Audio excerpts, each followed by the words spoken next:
My name is Riggs, and today, Mac and I have a very special dose of more Warpstone for y'all.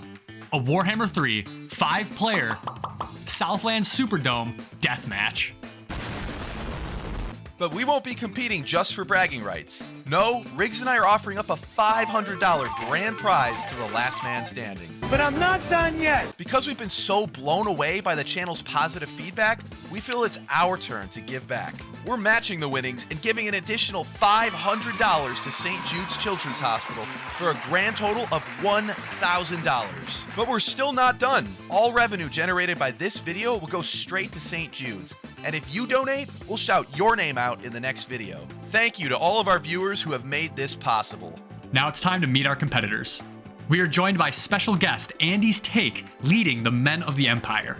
Then we have Scott representing the Lizardmen, Kotick, the Dwarves, Mac as the Tomb Kings, and yours truly, the High Elves.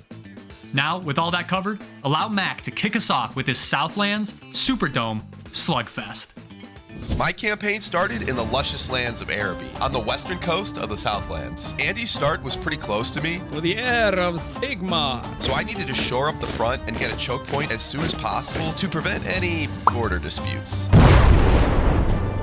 They did not need much. Securing my borders was actually super easy because our faction has A super awesome, unique ability that allows us to recruit 2 armies at the start of the campaign, where most other factions only have 1. This gives us a crazy advantage because with 2 armies, I can conquer territory twice as fast as everyone else, get double the money as everyone else, and be twice as Chad as everyone else. Oh yeah, and as the Tomb Kings, our armies cost a grand total of $0, which means we have basically unlimited money.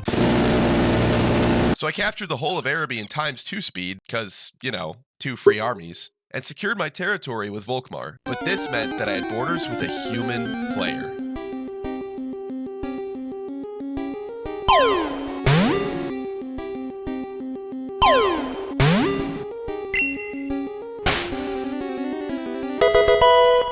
Alright, Andy, non-aggression and trade.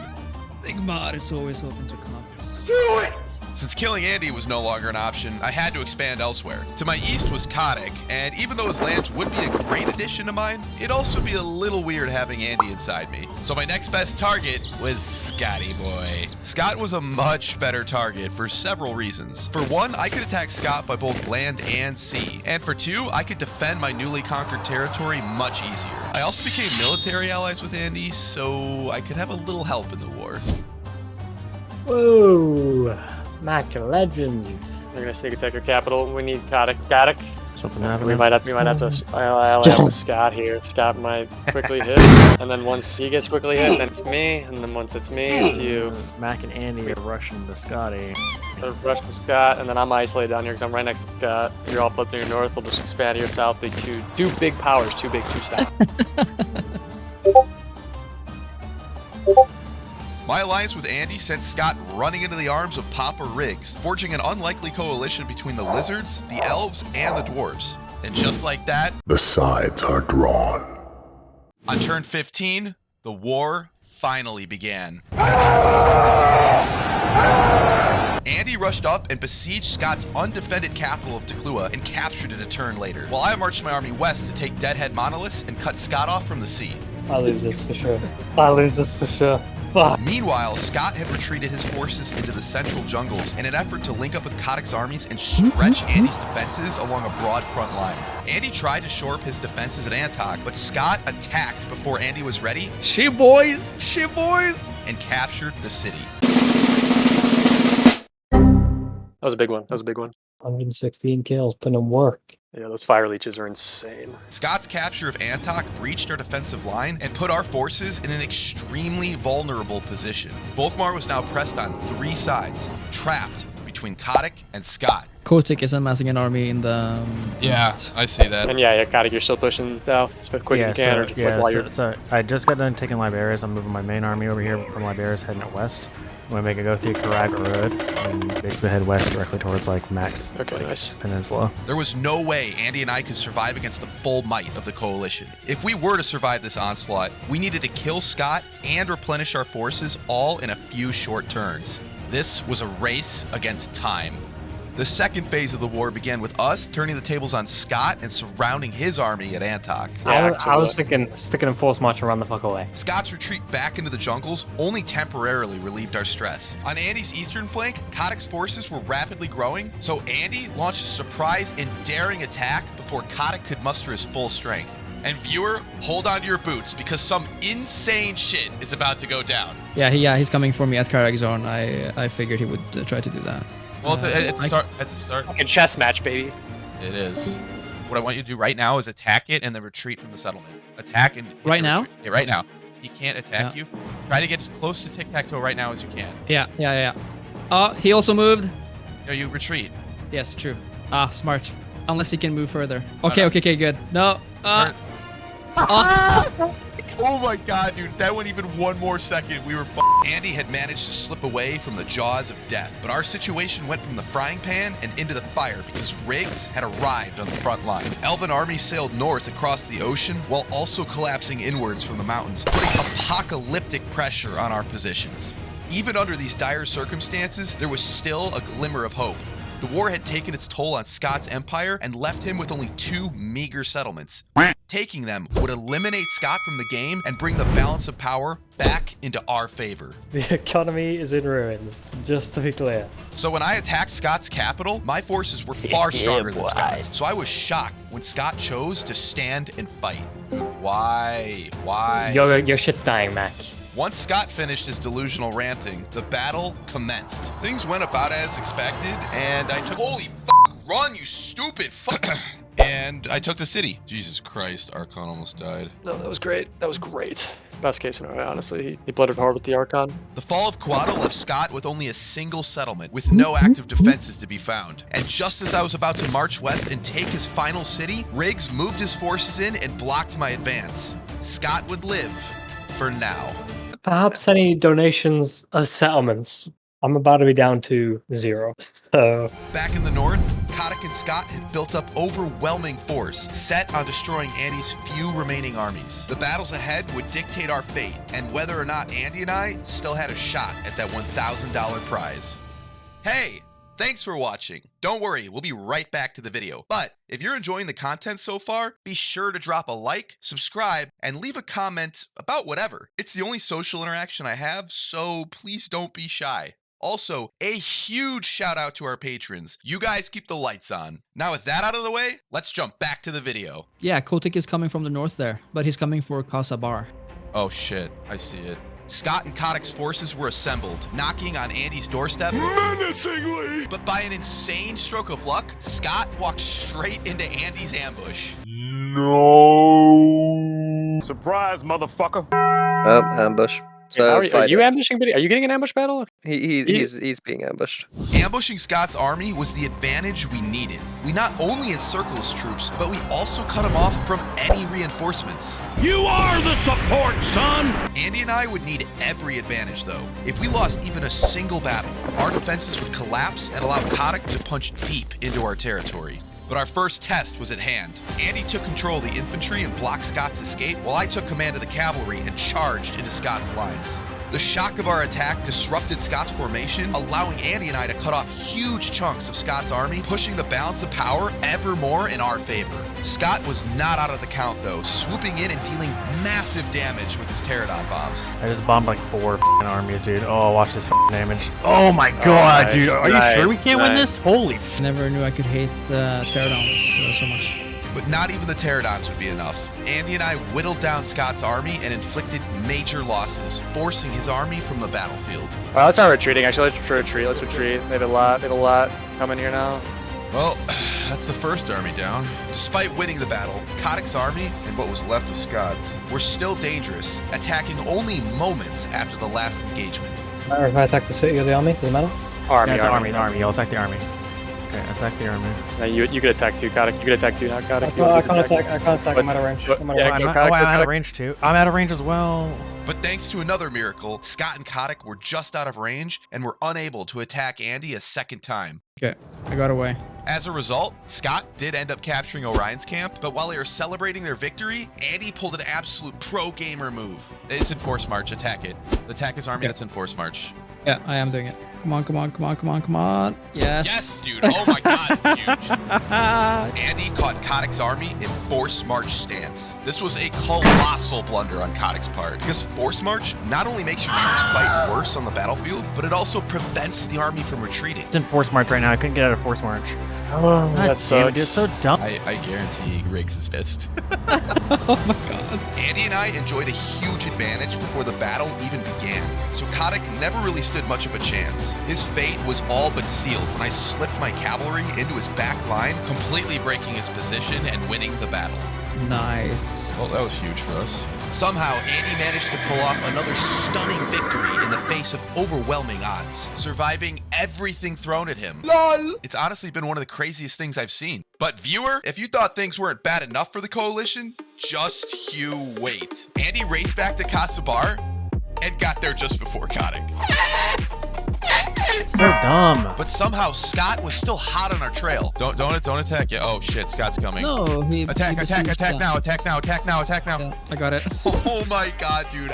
My soul can't take this. After another crazy close call, another battle was upon us. Scott and Kodak's forces were crippled, so a win here would finally end their attack and put Andy and I in a great position to win this game. I can practically taste the prize money. So buckle up, ladies and gentlemen, because you're about to see the battle of the century. The battle began with skirmishing and artillery bombardment from both sides, but we made sure to spread our units out as much as possible. Make your line as long as possible and spread them out, because he's gonna pound you with artillery. Yeah, smart. It's weird that we don't have any loose formation kind of thing. I'm used to that from historical.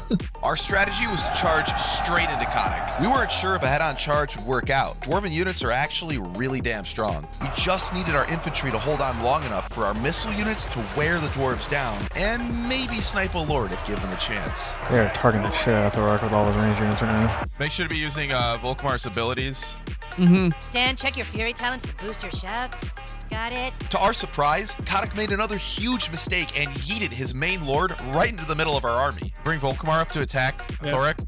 Okay, Thorak's getting bombarded. I need to get him out. They're trying to target Thorak. And just before Kodak could run Thorak off the map to safety, Volkmar delivered the killing blow. Yeah, Thorak's dead. Without Thorak on the battlefield, there really wasn't much Kodak could do to stop Volkmar. Andy ran down the rest of Kodak's army and snagged another crazy victory. Yes.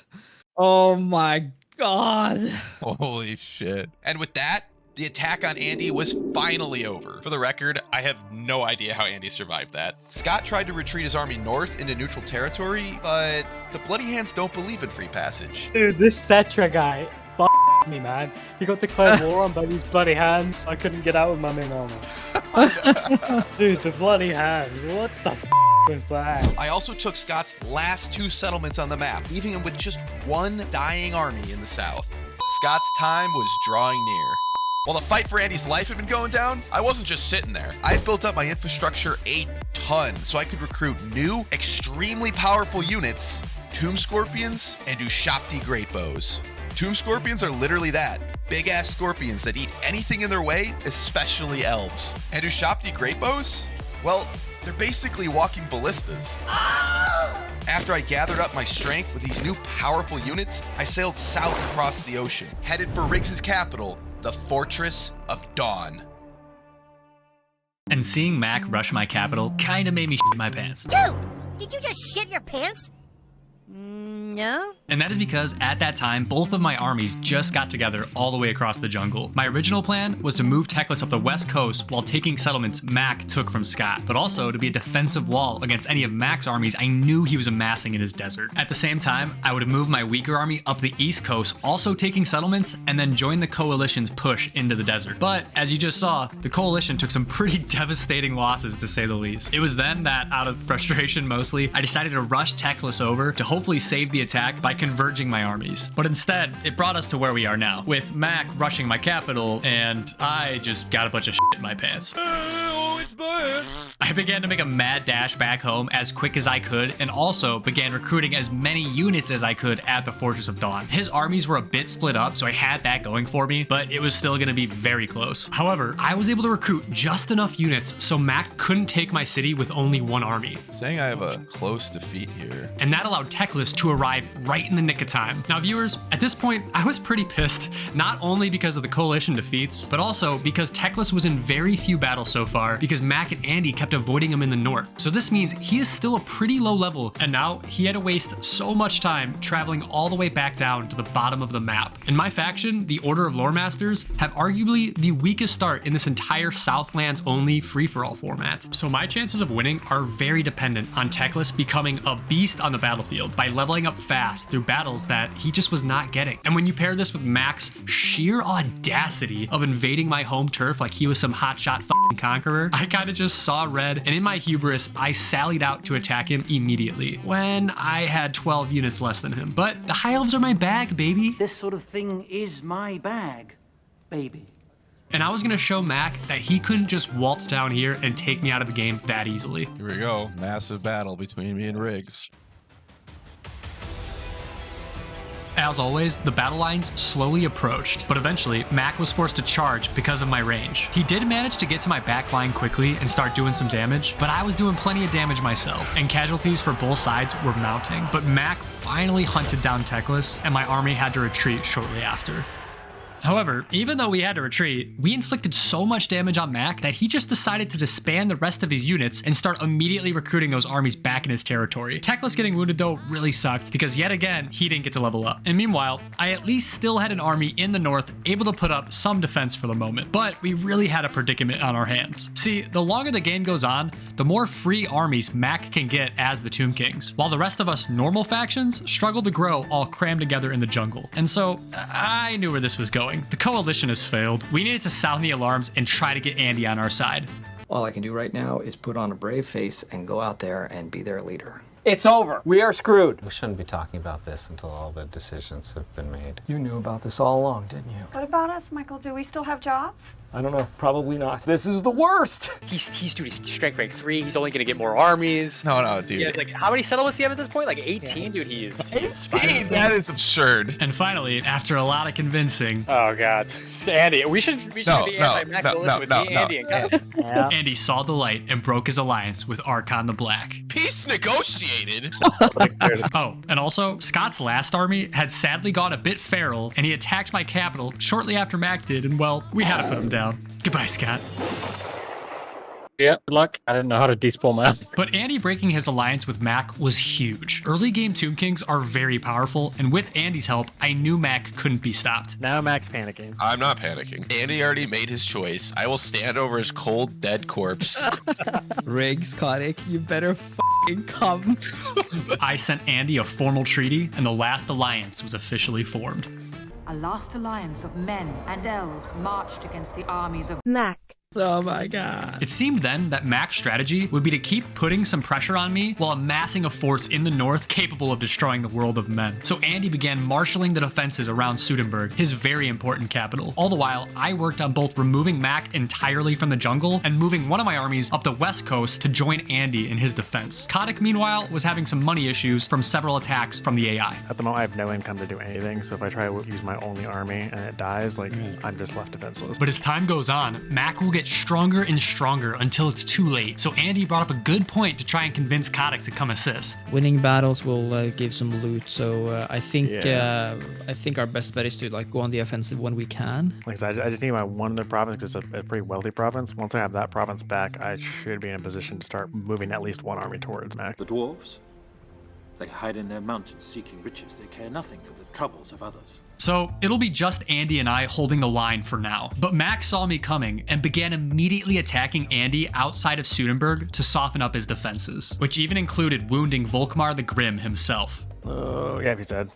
No. And sadly, before I could get there in time, Mac attacked the city itself with the rest of his force. And this was gonna be a close one. Our plan was to hold choke points within the city while slowly retreating to do as much damage with our towers as possible. And that started with several engagements across the bridges. But as the bulk of Mac's force entered the city, we began to give up ground. A bit further back, we made another stand supported by more cannon towers. Here, our lord sadly died trying to kill Archon, and he almost did, but Archon managed to escape with just a sliver of health. Shortly after this, we left a few brave men to hold the line while the rest of our forces retreated yet again to the last offensive point in the city. Please, Sigmar, please. And with that, Mac ran out of time and we survived. But we're not done yet. Mac attacked immediately and this time wouldn't be taking the battle slow. And because of how weak our units were, we decided to just hold the final command point where we could put up the strongest defense by making use of the 2 best cannon towers money can buy. And so Mac charged up as fast as he could to kill us off. But because we weakened Archon the Black so much last battle, Mac decided to hold him back from charging with the rest of his army. But viewers, what Mac didn't know is that we had a special stalking unit invisible to him pushing down the left side of the pass, directly next to Mac's entire advancing force, and he had no idea. So when our huntsmen finally got close enough, they made themselves known by opening fire and executing Archon. A grave mistake by Mac, which turned into a huge and much needed blow for us. But although his lord died, Mac continued the push and crashed into our few remaining units. Here, with just a handful of beaten down soldiers, we held on for over 10 minutes while our towers unleashed round after round into Mac's forces. Until eventually, overcoming absolutely insane odds, the rest of Mac's army crumbled into dust under the constant barrage. Oh my god. Holy shit. You know he's fuming. Holy shit. And with that crazy defense against 2 full armies, Andy lives to fight another day. While all that was happening, Mac abandoned his position in the jungle when my army approached. However, this just meant he was going all in against Andy in the northern front. But right before Mac could finish off Andy's armies that were still wounded and in need of some healing, an elven army arrived with not a turn to spare. An alliance once existed between elves and men. We come to honor that allegiance. Help me, elves. And Andy had time to regroup and rearm. The legend is back, guys. Volkmar is among us. Oh my god, what a game. What a game.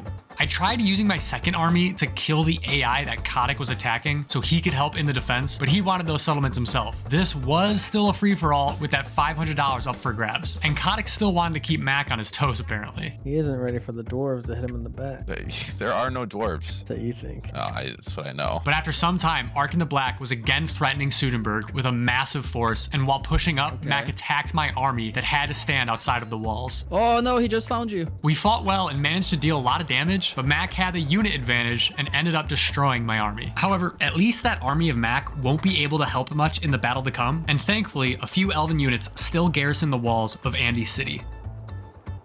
This is the battle of our time. Yet again, faced with annihilation, we set up shop in the back of the fortress. We had a lot more units this time, but so did Mac. Andy and I skirmished against Mac's Tomb Scorpions, hoping to buy as much time as we could, but eventually, he arrived all the same with the bulk of his forces. And unfortunately, we couldn't rely on our towers this time due to Mac's Ushabti great bows, but the line still remained strong while I tried to shoot at his bows with my elves. And the battle was an absolute meat grinder. Wave after wave Mac sent, and wave after wave was pushed back until we were saved by the bell and survived yet another battle.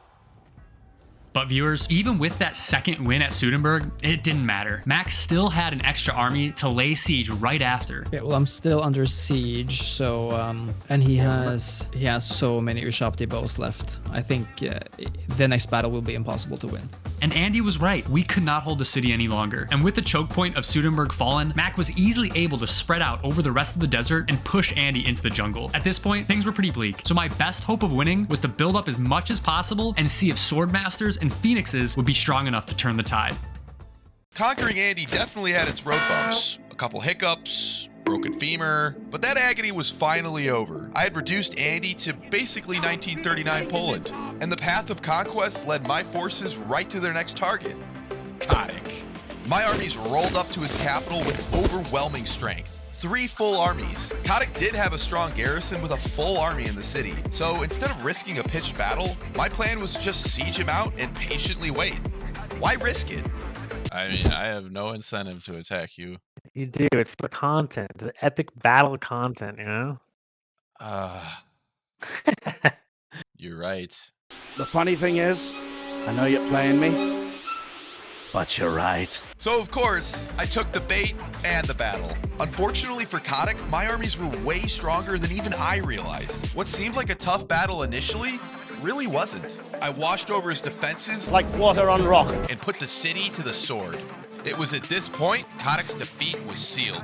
Riggs and Andy couldn't help him. They were tied down fighting the rest of my armies in the jungles. Their division gave me the chance I needed to speedrun Kotick's last few settlements east of the mountains, finally bringing Kotick to heel. It's been fun, Kotick. It's been good. Yeah, unfortunate. At least I can say I finally got to get through a full campaign with you, because it's the first campaign we could actually finish, or at least I got to finish. He's dead, Andy. And now you're next. Oh, he's dead. Okay. Fatality. Kotick's elimination meant the only challengers left were Andy and Riggs. Andy was nothing more than a rump state, 1453 Constantinople, and Riggs wasn't faring much better. An AI Lizardman faction had declared war on him, and he was forced to trade land for peace, making Riggs even more destitute than he already was. Victory was close.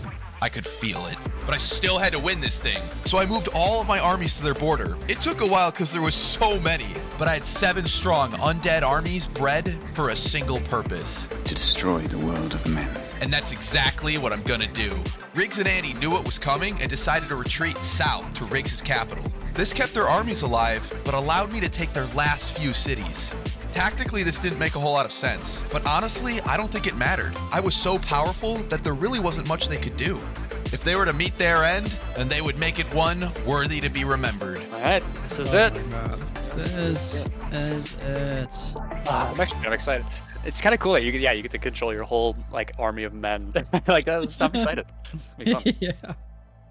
Our final battle opened with a direct assault on their walls, cause it, right? Before I could attack the city, I had to spend some time ripping down their walls with bone giants and great bows. Great bows can't melt the steel beams, right? We're gonna find out. I'm not sure actually. All right, is he able to destroy? Oh shit, yeah. The walls were also weirdly glitched, so I'm not sure exactly what was going on there. But with the walls down, I slowly moved my army into the city. Once I was in, I sent waves of Nehikara warriors into the grinder, keeping my units separated to try and avoid Riggs' magic. But sadly, that didn't really work out. Go! Oh my god, this clump. Oh my god. I'm not sure how you have so much magic.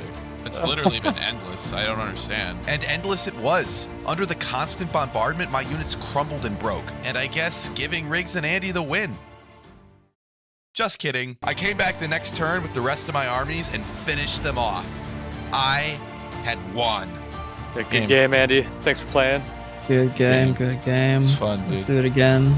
Hell yeah, Yes, dude. sir. But actually, guys, I'm not keeping the money. We're sending the full $1,000 to St. Jude's. And remember, each person who donates will receive a special shout out in the next video. Let's use the power of Warpstone to help some kids. Thank you all very much for watching. Leave a like if you liked, and comment down below with your thoughts on the campaign. And a special thanks to our amazing Patreon supporters, Drowning, Doshav, Dad Undead Guy, Rogue 1101S, True Irish Luck, Graham Perzival, Madge Smelker, Tom Ass, Cyron, Ivanov Yanislav, and Degenerate McChicken. Also, sorry for the long delay between vids. Mac and I ran into a lot of technical issues on this one, plus just life getting in the way, so we took some extra time to really do this vid right. But thankfully, we will be back much sooner for your next prescribed dose of more Warpstone.